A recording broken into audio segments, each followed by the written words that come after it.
they're cannibalized if they're there for a while in the lucrative parts market, but they're still airworthy airplanes that are ready to go. They're just in between leases. So I took a little trip out there, and I can tell you they get some big rattlesnakes. Oh yeah, on the south end of that airport. But at any rate, I did a little investigating of my own out there, and I looked around. One day I went out there and I saw that there was 5 747s. This is a county-owned airport, and they wouldn't let me on the airport. They had Evergreen International is one of the famous spook contractors, but they were holding. They wouldn't let me pass the guard gate, and I just act like I was an aviation enthusiast, just wanted to take pictures or whatever. So I talked to a couple of people around the airport that live around the airport, and they were telling me, that many times people are trying to take pictures of that airport, and they'll send a car out there and confiscate the camera and all kinds of bad activities like that. But when I was out there, what I saw was, like I said, this was in about 06, 07, and there was 747s cargo that were being loaded up, and I have no idea where they were going. There was all types of Black Hawk helicopters flying around. It looked like LaGuardia Airport. There was so much traffic out there in the middle of the desert. The 757s and 767s were parked there. We have pictures of them. That's on our. I think that's on our Facebook. We have a bunch of videos on the Facebook that I think are really good. The Big Bamboozle is the page on that. So, there's no question, and there's quite a good history. If you go online, you can see. If you Google it, you can see. Look up the Pinal, Pinal Air Park. That's it's well known as a long-time CIA operated airport. There's a lot of controversy about trying to shut it down years ago. People that are on the board of directors are CIA people. So it has a long connection all the way back to, like I said, Air America. All right, then. This is such a convoluted deal, isn't it? It's just so ridiculous. So let me just fire the proverbial shotgun out the back door. Why was this done?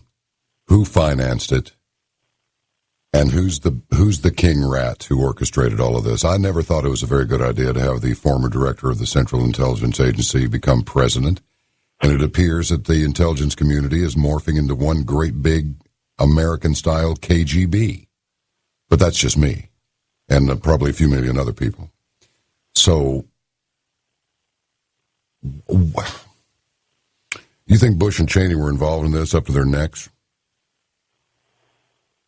And I'll go out on the clothesline first, Philip, and I'll just tell you that I thought it was odd. I can tell you that if I were president of the United States and I got a message that something just hit the fan so hard that it busted off all the blades and stripped the spindle out of the fan motor, I'd have said, children, I have to go.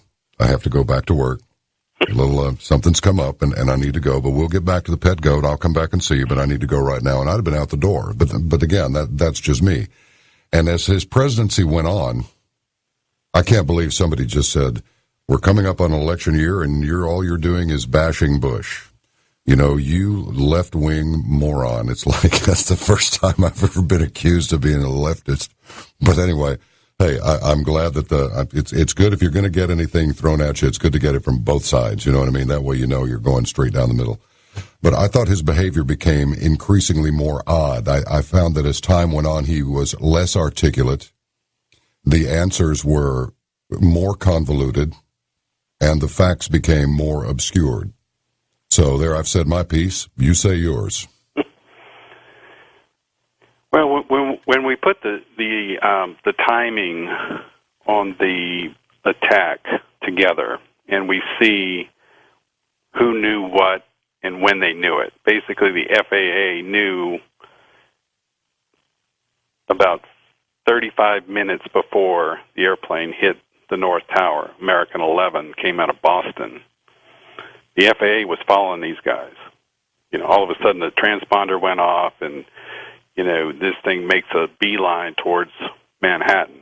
So there was teleconferences going on, between Boston and New York, FAA headquarters. They were well aware that this airplane had been hijacked. And on top of that, Muhammad Atta, who was flying American 11, thought he was talking to the passengers at one point. And he was actually talking to ATC, which Air Traffic Control, and everything's recorded.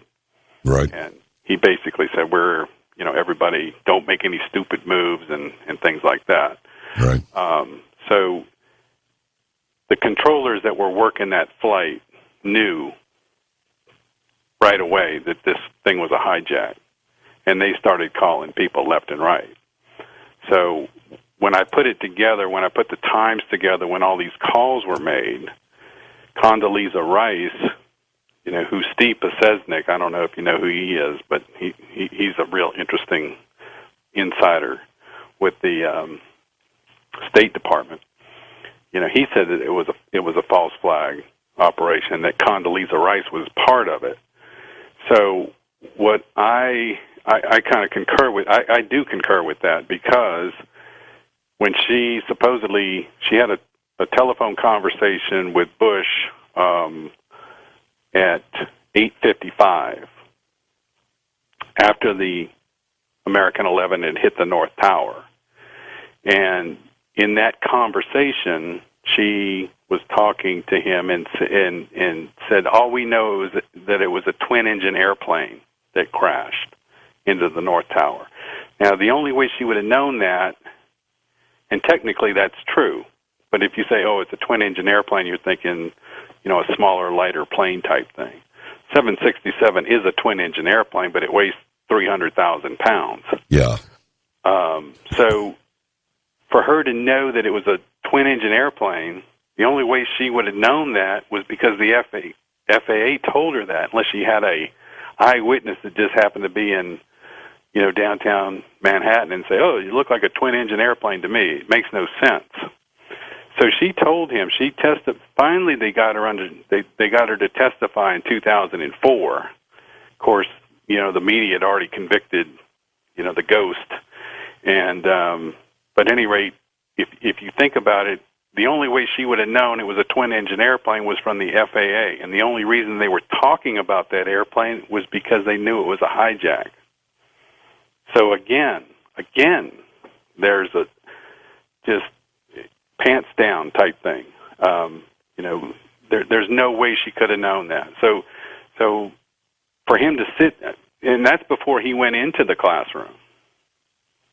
Now, he sat there until 9:02, fidgeting, looking around, and, he looked like a long-tailed cat in a room full of rocking chairs, Yes, he did.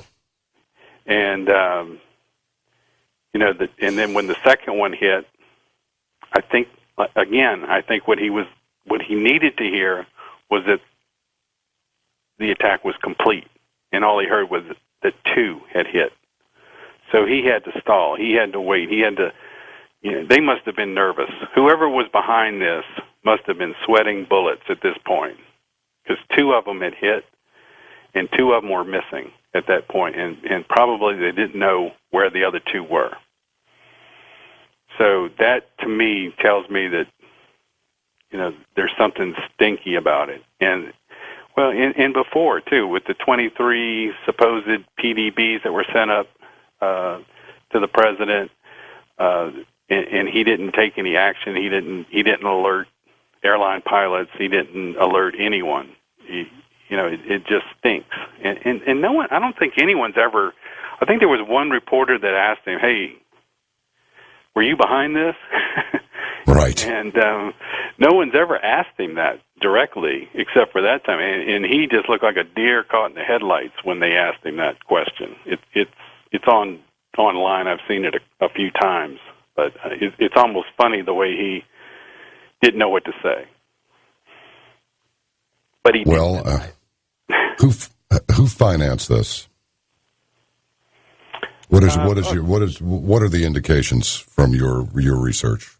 Well, again, the Congressional Joint Inquiry followed the financing that went to the hijackers. There was a Riggs Bank account in Washington, D.C., that Prince Bandar bin Sultan, the good friend of, they call him Bandar Bush, he's so tight with the Bush family, he opened an account, and his wife had an account, and the Congressional Inquiry said there was, it was unlimited funding from Saudi Arabia. The guy that met him in Los Angeles, a couple of days after the hijackers arrived, had seemingly unlimited financing from Saudi Arabia. That's a quote from their report.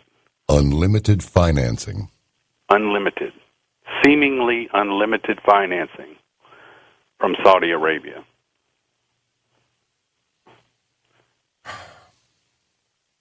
What's in it for the Saudis to cause this to be a part of this of a problem of this magnitude?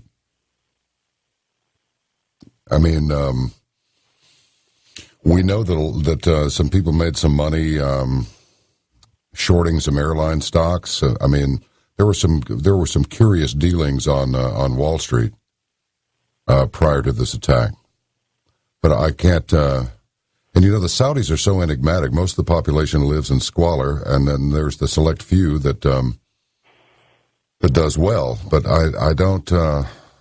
Were they under? I mean, what's in it for the Saudis for us to go to war with Iraq to the point where they would provide unlimited financing for this attack? Yeah, there's a thread. There's definitely a thread in all of this stuff that makes its way to Saudi Arabia. And like I said before 9/11, I was studying this relationship between the Bush family and the Saudi government, and they were definitely involved in the BCCI scandal. They were definitely involved in the other covert operation, from the Reagan-Bush administration, which was the Iran-Contra financing. So there's an alliance there somewhere, and it's power. It's definitely something to do with a lot of power. If you've got control of the oil markets, and it just falls into that area. I can't tell you exactly why they were, but it's very obvious that they were involved in this one, and they were involved in the other two that I mentioned earlier. So it's power. It's power. Absolute power is what they have over there, and absolute power is what the intelligence community is working on right now, and they're trying to. Well, they pretty much outpowered our congressional or our judicial branch and the executive branch. We've had the president, Obama, has stated many times that he wants to prosecute this Khalid Sheikh Mohammed that's down there in Guantanamo. And right next to him was the Attorney General. So there you have two of the three branches right there that want to prosecute him. But for some reason, and they announced that they were going to have the trial in New York a couple of years ago, and I've been watching it really close, and I still can't tell you how that got derailed. But it's an absolute power type thing. Closing Guantanamo Bay and dragging all those people into civilian court might not be the best idea, you think? Why not? Well, because they might sing about who's actually behind this. Oh, absolutely. You're a pilot. You understand situational awareness. You have to realize how you got into a situation to figure your way out of it.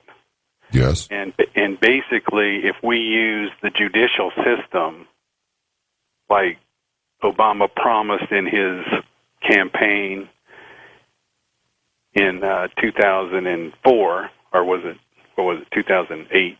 8, yeah. Time goes by quickly. Yeah. Even when you're not having fun. Yeah, I mean, because I realized in 2005 that Khalid Sheikh Mohammed had, I mean, this guy, give me a break. This guy has nothing. He has no aviation expertise. You know, you're trying to tell us that this guy is the one that found holes in the U.S. military air defenses? You know, that would really be embarrassing to some of these Air Force generals that, you know, have gone to military school all these years. You know, that this guy figured out, oh, this is how we can penetrate the U.S. air defenses. It's impossible. It's a big bamboozle. So, you know, if this guy came to trial, the lid would be blown off of this thing, and it would change Washington. And I think that if you brought this guy, you would see a lot of corporate jets flying nonstop to Argentina. I think you're right about that, and I'm getting the sense that we're coming up to the top of the hour, and we'll get into a bunch more stuff here. But it's becoming clearer all the time that it really seems to make very little difference who's in office, except who's sitting in office when the plan is initiated. But the ship keeps going in the same direction. We'll be back with Captain Philip Marshall on Coast to Coast AM.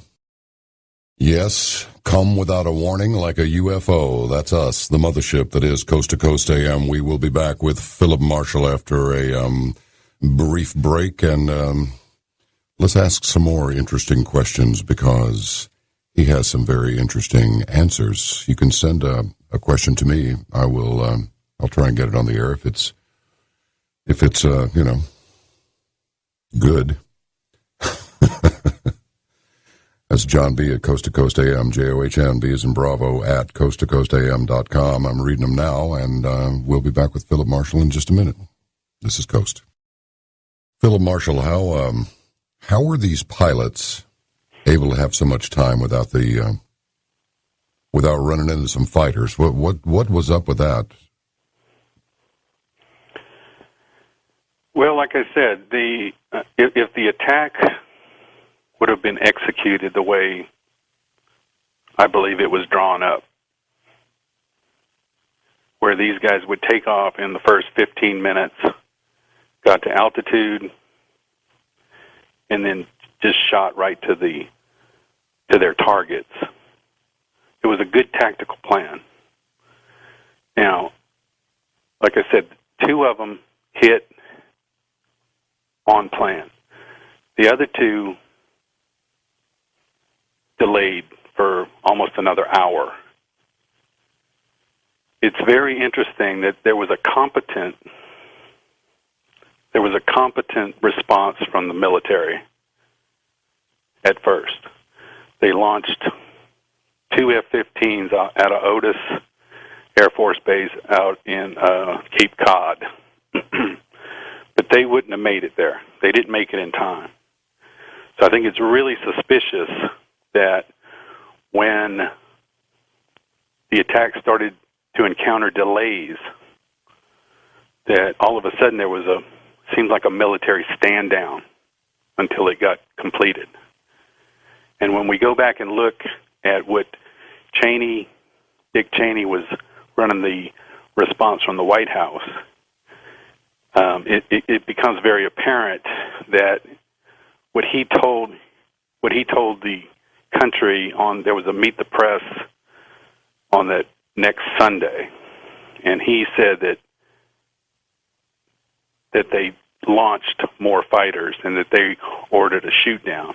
But when we checked that, and more specifically when Jeremy Scahill checked that, and Philip Sheenan, who wrote the commission,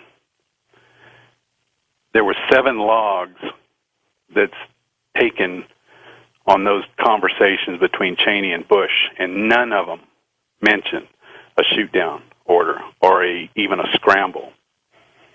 So I thought this guy Steve Posednik that came out after the Bin Laden that crazy raid that they supposedly killed him. He came out and said that he used to teach that at military school, that a stand down. So it seems to me there was a very obvious stand down. And then as soon as they got the word that United 93 crashed, and that was the fourth one, then they launched some fighters. But when they got over there, nothing was. Only smoke was in the sky at that point. Everything else was done. So it's really very suspicious that for that hour, we couldn't get one fighter airborne. Wow. It's unbelievable. I got another question that's been dogging me and a lot of other people for a long time, and that's the absence of debris at the Pentagon. I mean, I'm sure you've heard all these theories on it actually having been hit by a missile rather than an aircraft. Do you subscribe to any of these theories, or are you convinced it was an aircraft? And if so, how come so little debris? Well, there was, when you look at the pictures, there's a fairing, there's some pieces out in front of the Pentagon right after the crash. There's a wing fairing that's out there laying in front. But this thing hit at 482 knots indicated, which is about 530 miles per hour. So, and I've heard people say, well, the hole's not big enough. Well, you had a fortified west wing of the Pentagon, and the wings are pretty light. I mean, you're talking about aluminum wings, so they didn't withstand a hit on the west wall. So, I've talked to controllers at Washington National. They saw the airplane. They got a visual on it. I've talked to the lead investigator at FAA, and I think it's overwhelmed. I don't think there's any question. I think that was probably part of the psych ops that was floating bad information about that. But people thought it was a missile because the airplane was flying so fast. Normally, if you're in Washington, you'll see airplanes going down the Potomac, and they're slowed down to like 140 knots. This airplane was doing, 4 times that speed. So it probably looked like a missile. It probably sounded like a missile. And it was a missile. It was a 757 missile. But I don't think there's any question. The radar shows it. The black boxes show it. So I think that was probably something to distract us. I think it was propaganda. Some of us just don't know when to stop. I certainly don't. Perhaps someone will have to do that for me. But this whole bloody thing, quite literally, I don't know how to get my mind around this. Do I believe that my government would turn on the people like that? I don't want to think so, but do I think that 3,000 people in the World Trade Center buildings could be sacrificed toward the further goal of locking the whole thing down under some sort of an ever-encroaching police state? Yes, I do.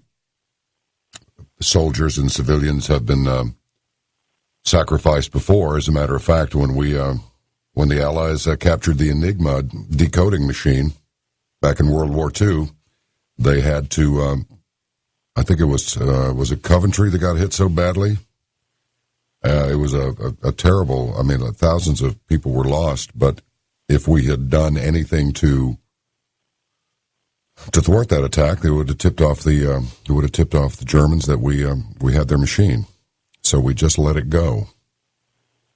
Do you sense that there is an encroaching police state and that this is just one in a series of false flag attacks that are designed to bring about a totalitarian regime, at least in contrast to what we've grown up with or what we thought we had? Or do you even want to go there? Because if you don't, I understand. You know, I have my opinions about that, but to tell you the truth, I am not an expert in that area. My message really is that this was a Saudi operation that was probably covered by our Special Activities Division, and but when you put it together and you see who is given this fable about bin Laden and all that, those are the same people who are developing the DHS and the TSA. You know, supposedly some guy in a cave attacked us, but Grandma going through security at Des Moines Airport is being she's getting shaken down, and it's just really, it's troubling to see, this systematic takeover of the government, and these guys are, I don't know what the big picture is. I don't know what they saw down the road that may have been a bigger number, that may have been leading to something bigger that they stopped. I don't know why this attack led us to go invade Iraq, other than it was written in I don't know if you're familiar with the Project for a New American Century, but that's one of my pieces of evidence that's on our website, and it's on our evidence sources. That plan that they came up with, it was a theoretical attack that they called it a new Pearl Harbor, and that would help America get into a war mentality. And it just seems that plan, if you look at it now, 11 years later, is the same thing that's happened. It's actually transpired exactly like that. They talk about using Predator drones and, Blackwater type mercenary armies, but it's so encompassing now, because what it's done is given this great authority, this fear of an enemy that I don't really think is there. And it's given them a lot of power and a lot of, there's a lot of hysteria involved when you go to the airport now. They're telling you, look at your neighbor, look around, see who looks suspicious. We got everybody looking at each other, and now they're looking into our lives, and everything's being coordinated with DHS, and the DMV now out here. It's very suspicious that it's the very same people that are telling us that it was a terrorist attack.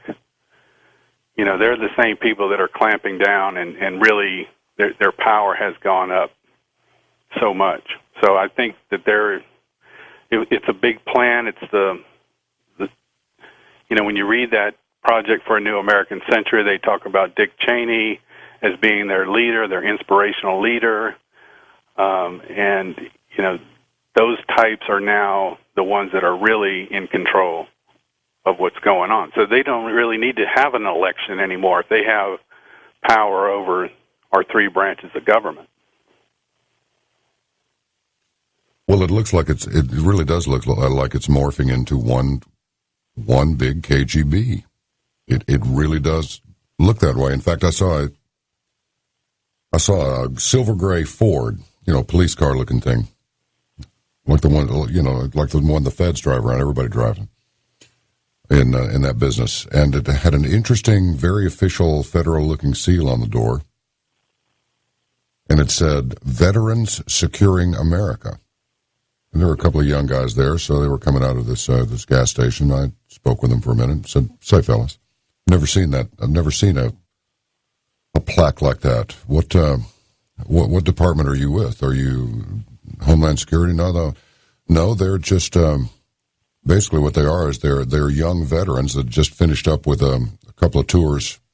One of them had been in for 5 years, another one for double.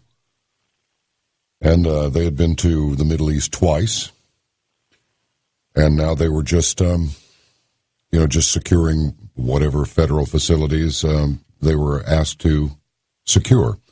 So they weren't really very specific, but I got these were fit, fresh soldiers. And now they got themselves a federal job, and I'm like, is there just no end? Maybe I just don't get around much, but I never saw a veteran securing America before on the side of any federal-looking car. And I'm starting to see Federal Protective Services, Department of Homeland Security, the big suburban-looking machines with increasing frequency. I spoke with one of them, and he said, oh, no, we're basically security guards for federal properties. Could be anything. But there just seems to be no end to it. And I understand, going back to that drone thing, I understand that in the next few years we're going to have 30,000 of them, and there have been over 200 applications for to fly these things just in the last year. So I don't really know where it's all headed. I'm not sure I want to know, but I feel like I need to know, and I feel like the American people need to know. And I don't want to turn this into a scare fest or anything, but this is getting just a little bit freaky. I mean, the Russians were over there for 9 years, and then we go over there for 9 years. And it's no parade. St. Louis did it. New York turned it down. And now we're gearing up for Iran. And,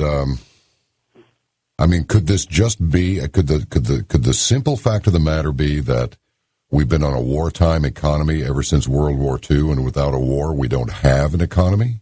I mean, is that even possible? Yeah, I don't know. The DHS, the Department of Homeland Security, there's a building going up in Washington right now that's been estimated at $3.2 billion.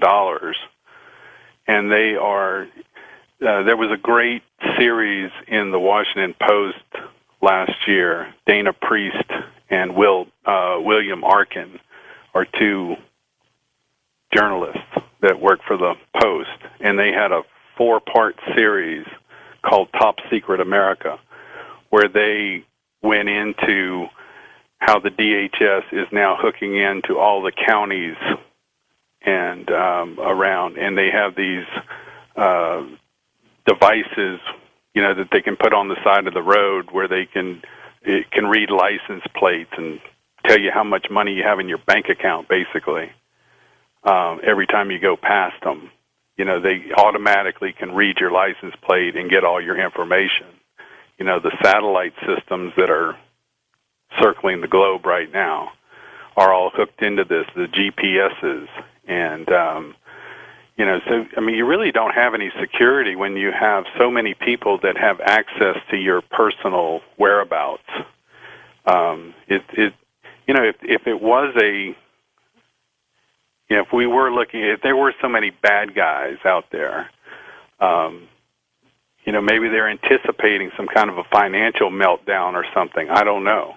I'm from New Orleans originally, and it was really frightening to hear about the Blackwater guys that were on the ground in New Orleans, after Katrina.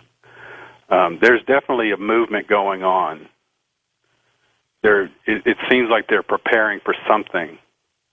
And, I can't tell you what that is. I have no idea what that's going to be, but they're definitely hooking into the counties, local police departments. It's going to be one, big federal eye watching us when, I think we should be watching them. Do you think it's, do you get the sense that it's too big, too screwed up, and too far down the road to stop it, or do you believe that it can be stopped? And more to the point, I mean, I'm just throwing questions out here because it's like this is just beyond anything that I thought was even possible. But I mean, have we just drunk so much fluoride and chlorine and just watched so much stuff we shouldn't be watching on the internet and so forth that we've just been asleep at the switch the whole time, and now, we finally come out of the fog and it's like, oh wow, who are you guys? Gee, they're all wearing the same uniforms. What happened? Do you think is there any way to correct this, or are we just going to have to ride it out all the way to the bottom? No, I think what really amazes me is that there's so many people who have come forward.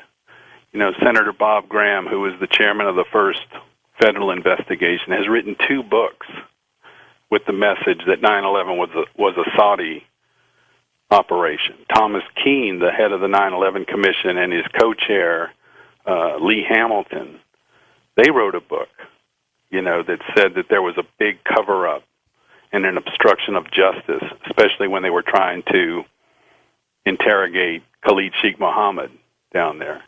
The 9/11 Commission's general counsel, John Farmer, wrote a book, that said that everything that was told to the commission by the Bush administration was inexplicably and almost entirely untrue. Steve Pasednik, the guy that worked in the State Department, real insider there, he said that there's a general...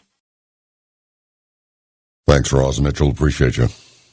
Well, if you would like to speak with Philip Marshall, I have a question or two. You're welcome to call those numbers that Ross just gave you. You are also invited to send an email to me at johnb, Johnb as in Bravo, at coasttocoastam.com. And we will come back for the final hour of tonight's program right after this little 2-minute break. So stand by. This is Coast to Coast AM. Well, good morning, good evening, good afternoon, great googly moogly. Could I just mention something to you? And that is, I feel strongly about this. I have not been instructed to do this. I'm doing it of my own volition, even though, it's been suggested off and on. But, I mean, there's nothing that says, here, read this now. I'm not reading anything. In fact, I'm sort of making things up on the fly. Notes do not help me because I can't read my writing. But do consider becoming a Coast Insider. And this is all that I'll say about it. It's inexpensive. You will enjoy it. You have 3 years of archive programs to listen to, and there isn't any interference, if you catch my meaning. We are back now with Philip Marshall, and we'll take a few of your calls a little bit later in the hour. Well, let's see. Where were we? We were all over the place, and so let's come back. Let's talk about the man who I personally feel. Now, Susan Lindauer earlier felt like Bin Laden was killed in Tora Bora, and there was no mention of a dialysis machine sitting around on the SEAL raid that took him out. I just wonder if we know he was the leader of the Mujahideen when the Afghanis were fighting the Russians. So I'm just wondering if he got a nice check, dyed his hair blonde, got a trim, a nice suit, and is now retired. So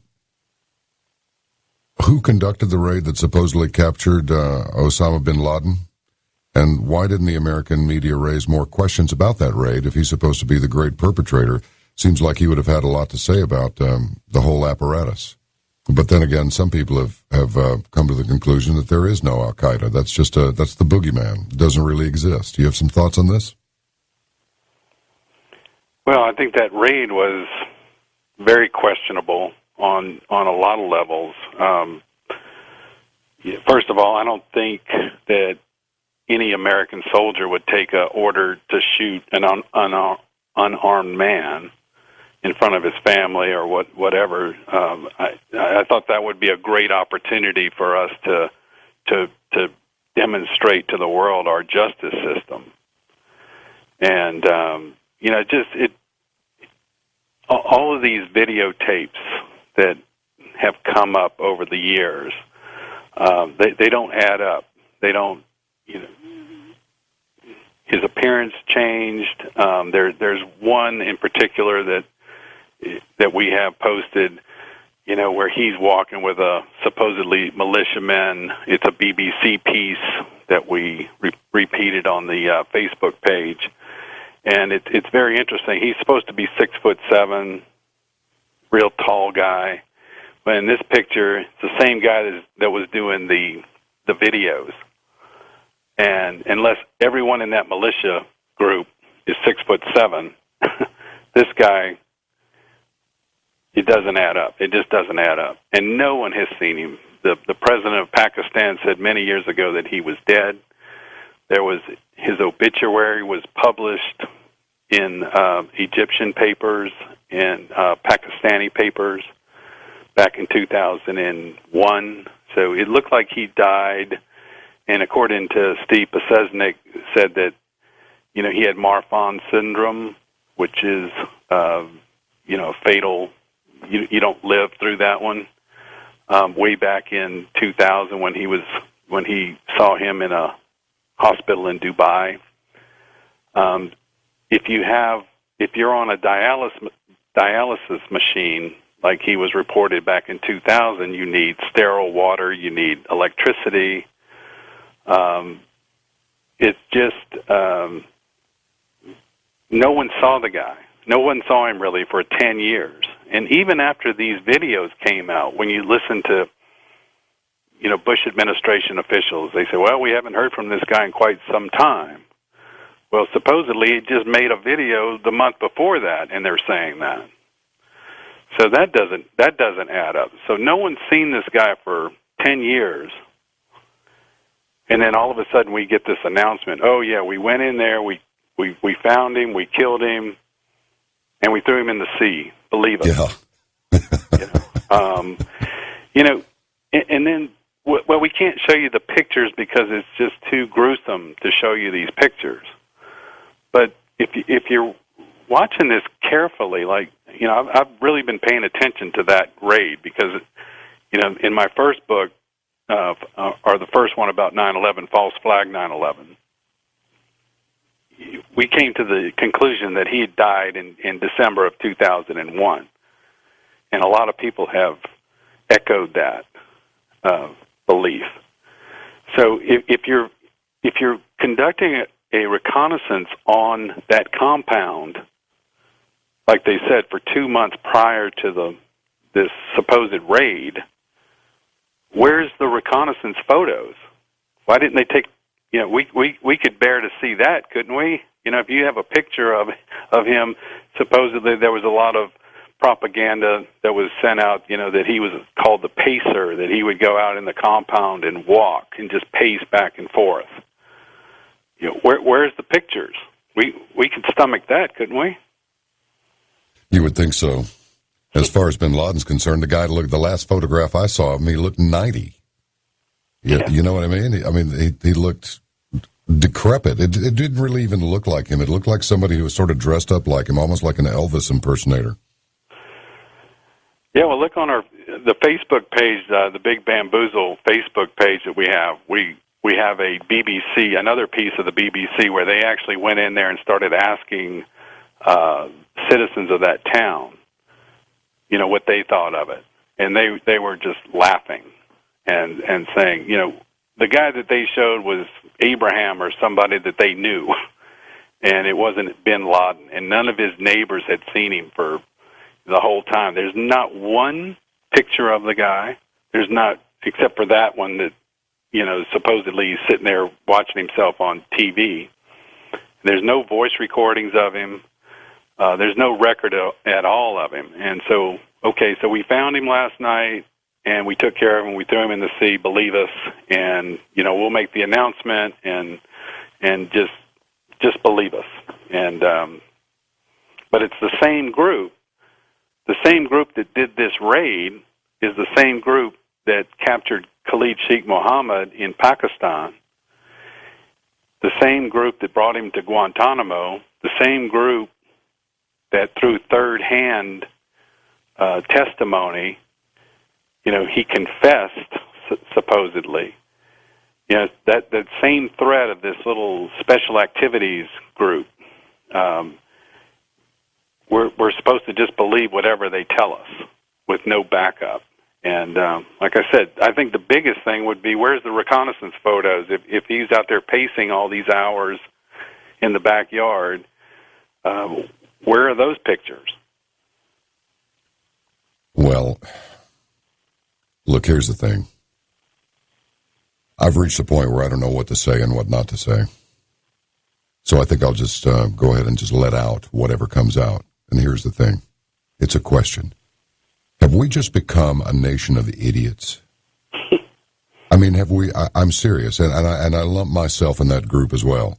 I'm speaking to friends, Americans, a few enemies, whatever. Left, right, center, don't care, political, apolitical, just Americans, just people who live from the Rio Grande and the Gulf to the Canadian border, to the Pacific, to the Atlantic, just the Americans here. Have we just become such a bunch of idiots that we're going to continue to just be fed this ineffable twaddle and just go, oh, well, okay, there are elected representatives. I guess they're telling the truth. It's like they're not telling the truth.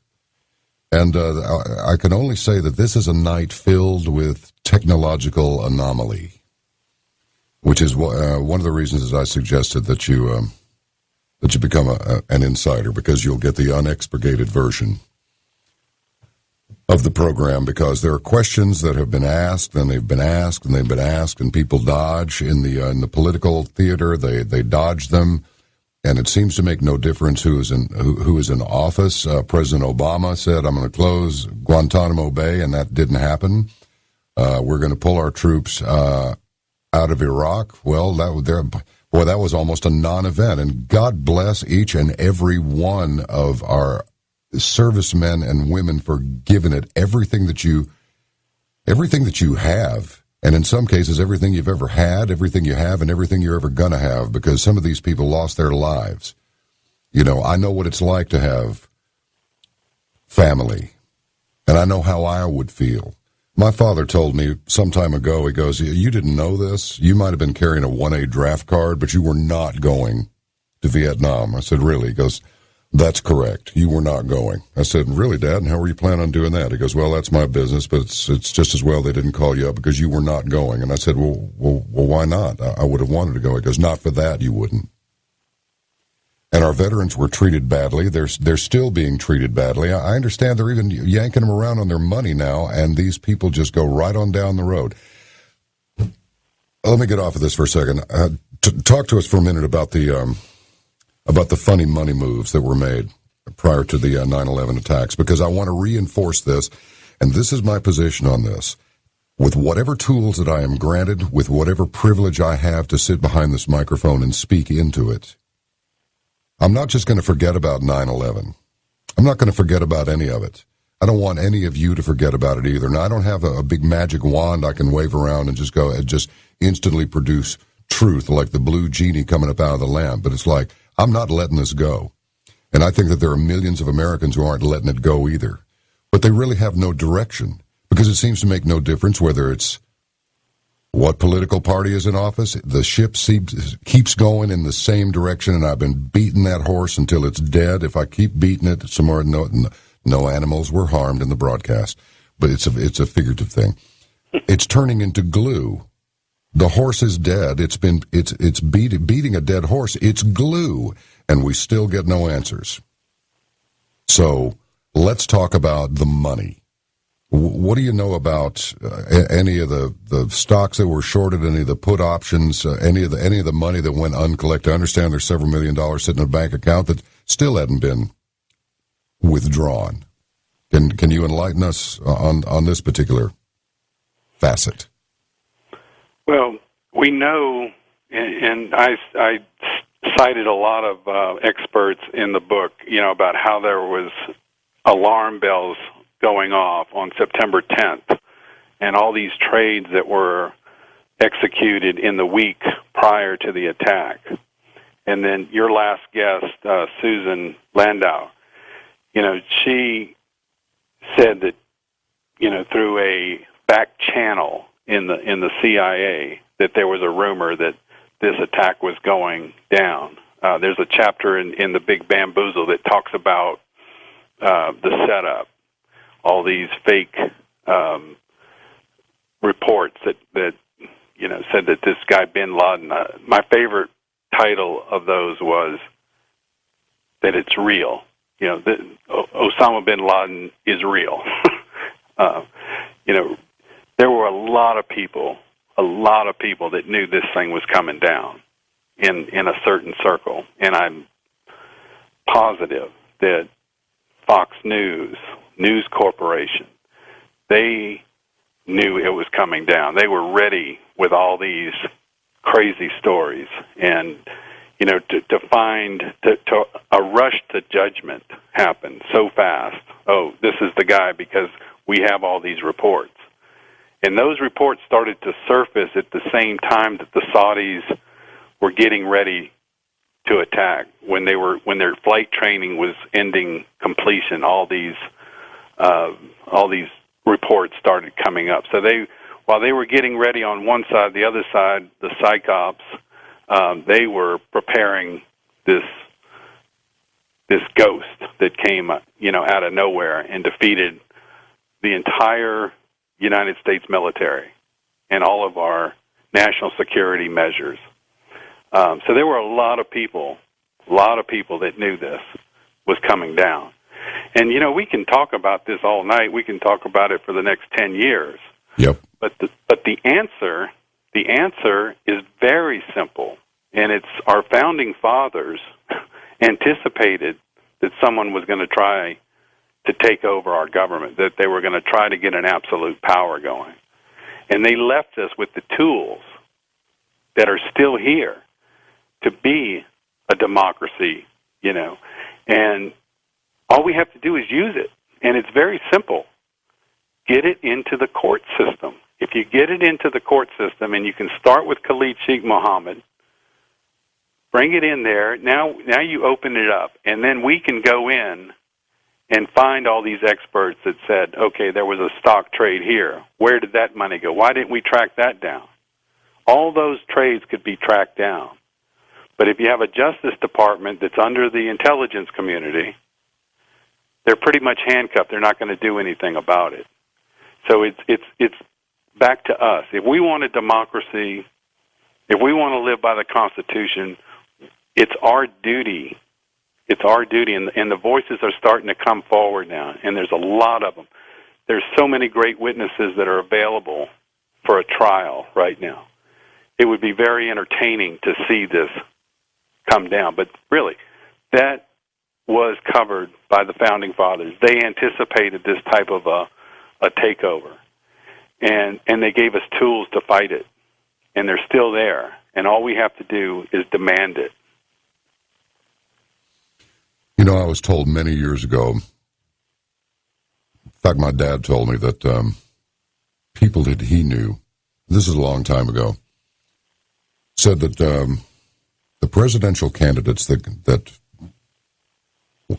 when one of them makes it, becomes president, some people approach him and they have a little conversation.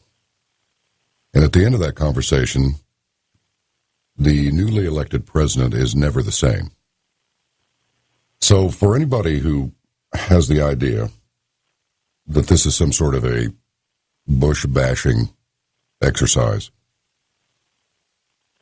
I am not convinced in any way, shape, or form that the one that sits in the Oval Office is the ultimate authority. I've never thought that, and I think less that way all the time. There are several levels to leadership. There's the one we see. Let me use this analogy. Let's use the analogy of the individual.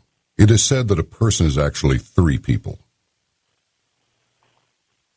You're who other people think you are, you're who you think you are, and you are who you really are.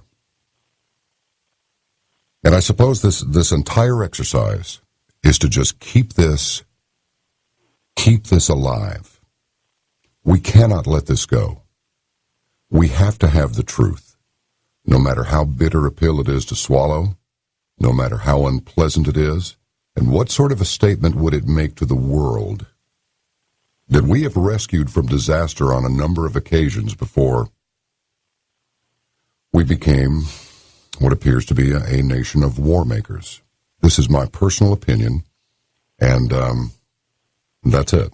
Does not necessarily represent the views of anybody that has anything to do with this organization, Premier Radio Networks, or any of the affiliate stations.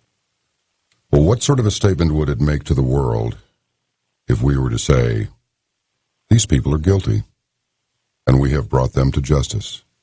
They have some explaining to do, and I don't really care which party they belong to. I may like them personally, but I have a real problem with some of their actions on both sides of the aisle. We'll be back with Philip Marshall on Coast to Coast AM. We're going to come back here in just a couple of minutes with some of your telephone calls. They're all lit up and the emails are coming in, and there are many, many questions that we would like to, you and me, would like to ask Philip Marshall. He has, he's written a book, The Big Bamboozle, and I'll tell you what, it's difficult. You're going to have to read this thing, because I'm telling you, it's the whole 9/11 thing, which must be kept alive until we find out exactly what. Unless you're prepared to accept the official MSM propaganda explanation of what happened. Oh, I'm sure we're far too stupid, unenlightened, and unintelligent to ever know the true meaning of those events. But we're seeing the meaning of the events, aren't we? And in the end, we may have to make a decision. Die on our feet or live on our knees. Think it over. We'll be back with Philip Marshall on Coast to Coast AM. Captain Philip Marshall, gee, it seems like it's been a long time since we were talking. but we're back now. Say, is it just sophomore to go into? We were talking a while ago about, there was a mention of some Fox News stuff, News Corp, so forth. The American media hasn't paid much attention to very much of this. And as I've mentioned on the program several times, there is no lawyer or public relations officer sitting next to me going, no, don't do that. Let me see your questions. Let me see your responses. No, you can't say that. So I'm afraid, for better or worse, I'm responsible for everything that comes out of my mouth. And if you don't hear me on the air again, well, I guess you'll know why. But is the news media just bought and paid for, so to speak, by the government-controlled propaganda engine now? Say only this, don't say that, do not raise this, no, that's too controversial, hey, shut up, don't you say, you're fired. They just took Judge Napolitano and his Freedom Watch off Fox News. You see the writing on the wall here? I do. Yeah, well, I think they kind of set the pace at the beginning when, remember when Dan Rather, came up with about the National Guard issue with Bush early in his presidency. The information was right on, but it was like a guillotine. They took the top guy and chopped his head off and basically said, who's next? Anybody else want to bring up these type of things? And, I've talked to a lot of reporters from major newspapers, and they don't doubt one bit what we've come up with. Well, I mean, there's so much to back it up. But they've told me, look, our newspaper will not publish this. This is off limits. And hopefully, the piece that I'm providing for everyone is how they executed the attack and who executed it. And all these other people that are circling around it, that's why I wrote the book, so they could take that piece and put it in and continue on with it. But definitely, especially the major networks are getting their pipeline of information through a real small tube. And whatever CBS gets, NBC gets, and Fox gets, it's the same story. That's right. it's from unofficial sources, and we can't tell you who told us this, but this is, people believe that. They believe that whatever comes over NBC is gospel, and but when we check it, it makes no sense at all. At the end of the book, I cite some examples. One was, they were showing a graphic of a guy that had a bomb in his leg, and they said, our sources tell us that, Al Qaeda has come up with this new way of implanting bombs inside of your leg, and good. I mean, that scares the heck out of everybody. Oh, yeah, gut bombs, like literal. And I'm not talking about a hot dog either that's gone bad, but literally inside their bodies even. Yeah. So, I mean, what kind of a search would you have to do on somebody to ensure that, everyone in the world who's boarded an airplane doesn't have a bomb in their leg, implanted in their leg? I mean, how much damage would that do anyway? Well, we can't profile anybody, so we just scrutinize everybody. Right. So, I hope that this book will hit people in the media and people in the intelligence community who aren't at the very top. It's like the FBI thing. All these field agents, they came up with all this great information, all this great evidence, but when it got to the top, it was like bottle capped in. And it's a bottle cap from the top on this entire 9/11 thing. There's people in the middle that have to know the truth, and people in the media that are a little bit lower down than the producers. I would love to have a trial and see, where they got these tapes from bin Laden. Where exactly did they come from? Yeah, they just show up in the mail one day. That's a good point.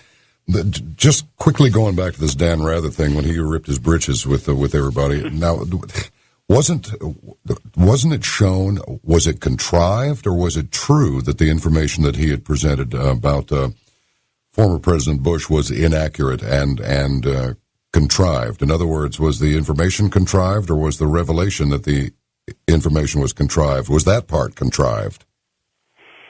Yeah, it's kind of hard to.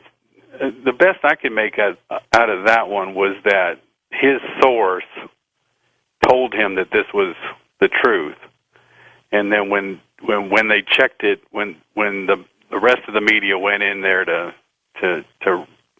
affirm what he had said, he changed his story. Okay, gotcha. Yeah, it made him look like an idiot. Mm-hmm. You feel like taking a call? Sure.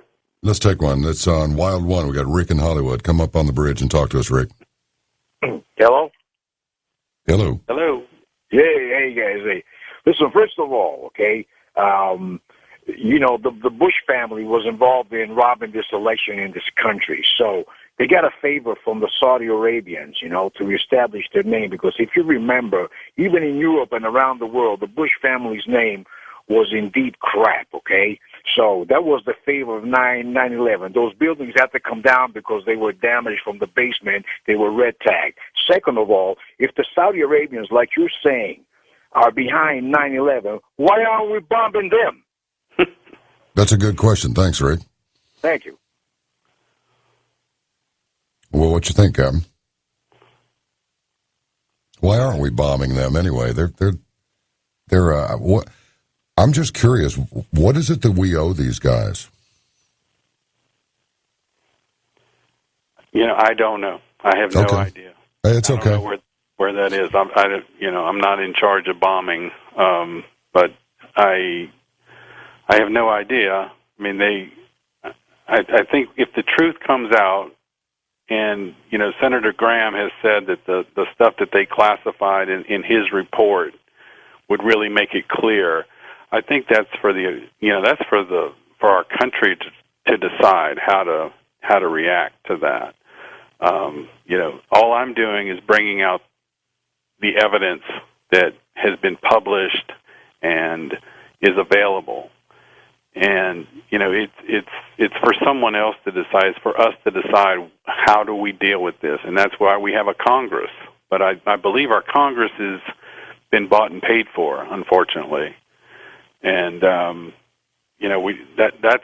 that's where the problem lies. All right. Now, to get your book, how is this done? From your website? Yeah, right now the book just got published on Thursday, actually, the final. So it's available now on our website, which is thebigbamboozle.com, and there's a link where you can buy it through the publisher, which is CreateSpace, which is an Amazon shot. It'll be available on Amazon next week. Okay. But right now you can go through your website to our website, and then there's a little process that you have to go through. It takes about a minute to put your information in there, and then you'll get it. But that's the only way it's available today. Well, I'm not just blowing smoke vertically up your kilt here in front of our, several million of our closest friends. This is a very well-written book. You will enjoy the information. And it's just it's another tool to unravel this thing. What else can people do to bring justice to this travesty? What can they do? I mean, it's 11 years ago in September, and we're not letting this go. There are too many unanswered questions. So what can our audience do?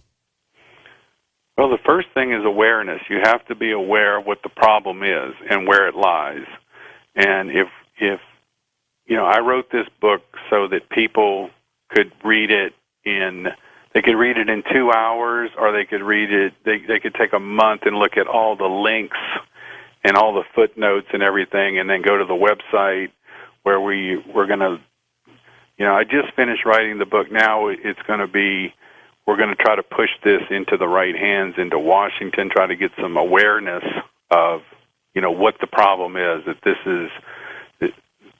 this bin Laden stuff. Anytime that his name is mentioned, red flags should go up in everyone's head, and start listening really closely to what they're saying. And I promise you'll find that there's nothing verifiable about him being involved. So you have to be aware of what's going on. You have to know who was really behind it. And then we have to push together. And I'm going to dedicate, maybe the next 5 years, 10 years, whatever. I don't know how long it's going to take. But we need to get this into the court system. And that needs to be the one solid message. Get this into the court system. I think the fastest way to do it is to get KSM. He's still alive. He's only 90 miles away from our border. We don't have to bring it to New York. We can bring it to any court in the U.S. and get it under subpoena. And, like people like Occupy Wall Street and Occupy, good for them. I mean, these people are actually doing something. And they need support. They need more people to get behind them and demonstrate and talk to your congressmen and hope that they're not too corrupted. And it's just a steady message. Get this thing into the court system. And I believe that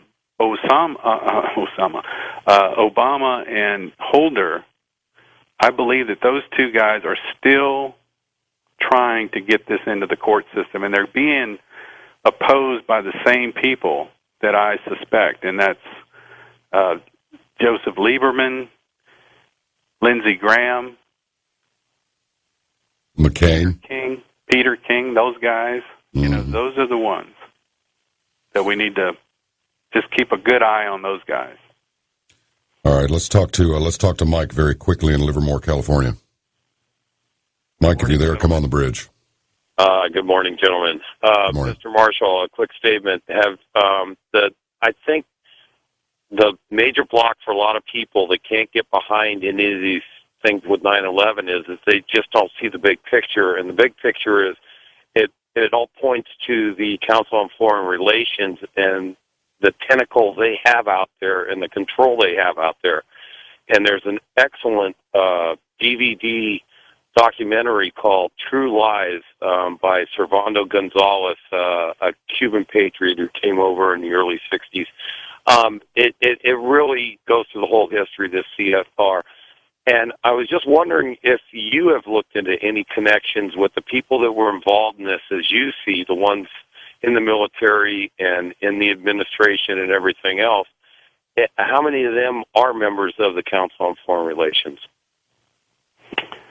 Yeah, definitely. I don't know the answer to that. I have read some of their stuff, but it's interesting that you bring up the Cuban thing, because a lot of this intelligence community, special activities, and all this stuff, it all generated, it all began around the Cuban crisis, the Cuban Revolution, and all that. Is a lot of offspring from that. Steve Pesesnik is one of those guys. The guy that I worked with, Barry Seal, was one of those guys.